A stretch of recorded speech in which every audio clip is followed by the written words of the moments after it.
Hello and welcome to CCS. We're back with another video on the IELTS speaking test. But let's do things a bit differently this time. In this mock test, you will see two possible answers for Part 1 questions.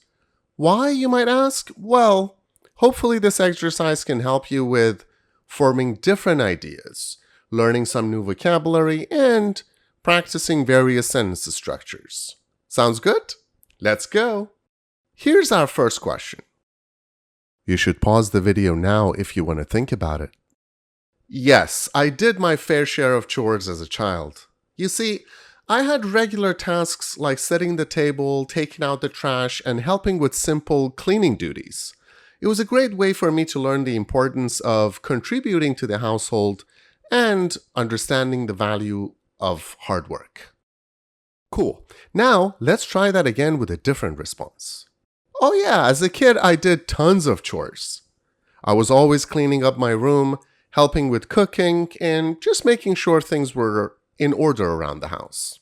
I must admit though, sometimes my sisters and I would have arguments over who must do what, so it wasn't always easy.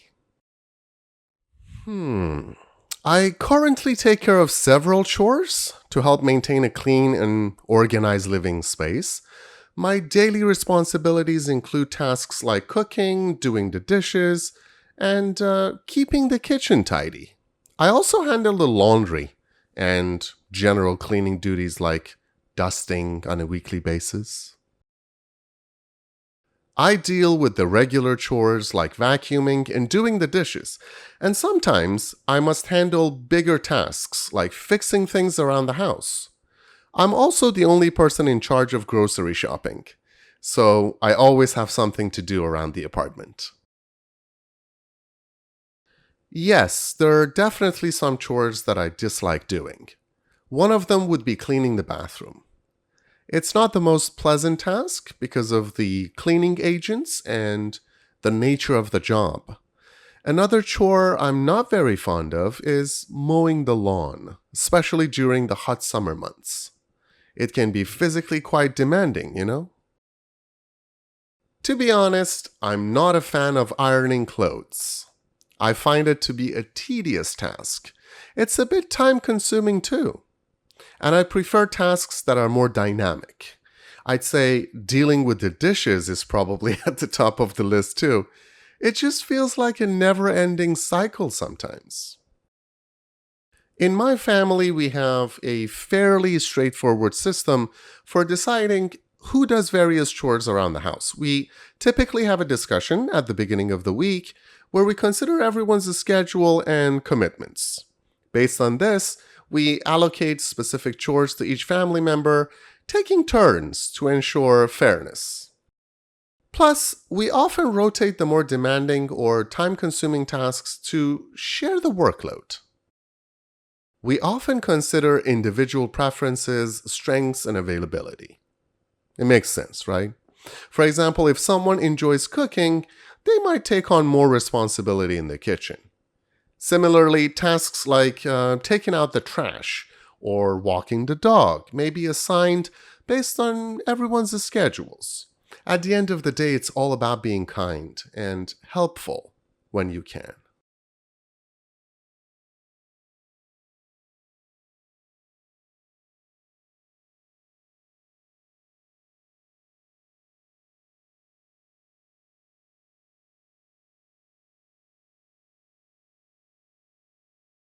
I'd like to talk about a friend of mine, Sarah, who has an exceptional sense of humor.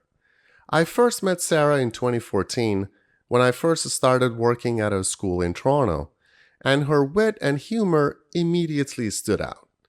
She has a remarkable ability to find humor in everyday situations and bring laughter to even the most mundane moments. Most people around Sarah absolutely adore her sense of humor. Her quick wit and ability to craft hilarious one-liners make her the life of any social gathering. Whenever we spend time together, it's nearly impossible not to burst into laughter at her clever quips and humorous observations.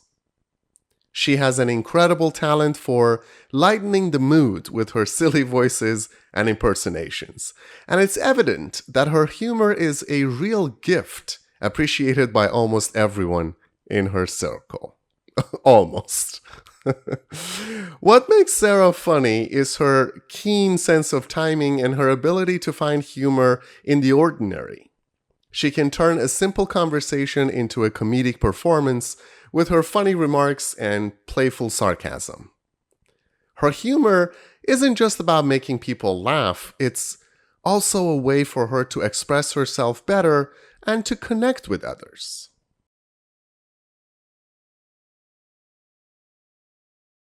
Yes, I believe employers have a responsibility to provide training and development opportunities for their staff. It can create a more skilled and motivated workforce, which can lead to increased productivity and innovation. Besides, investing in employee development demonstrates a commitment to their professional growth and well-being, which can improve job satisfaction and employee retention.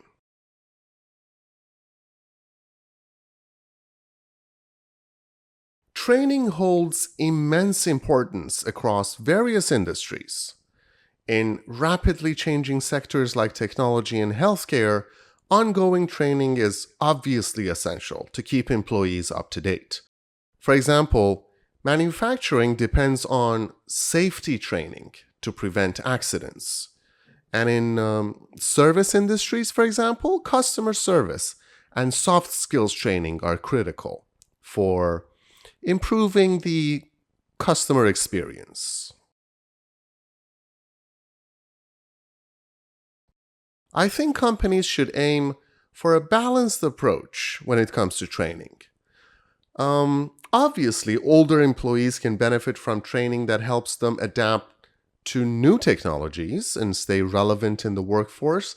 And younger employees, on the other hand, may need guidance on gaining workplace experience and sharpening their professional skills. Yes, it's quite common for people in my country to pursue higher education later in life. Many individuals opt to continue their education after working for a few years or even after retirement.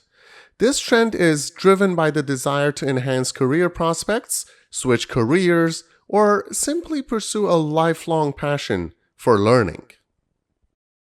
Alright, before we wrap up this video, here are some IELTS speaking tips.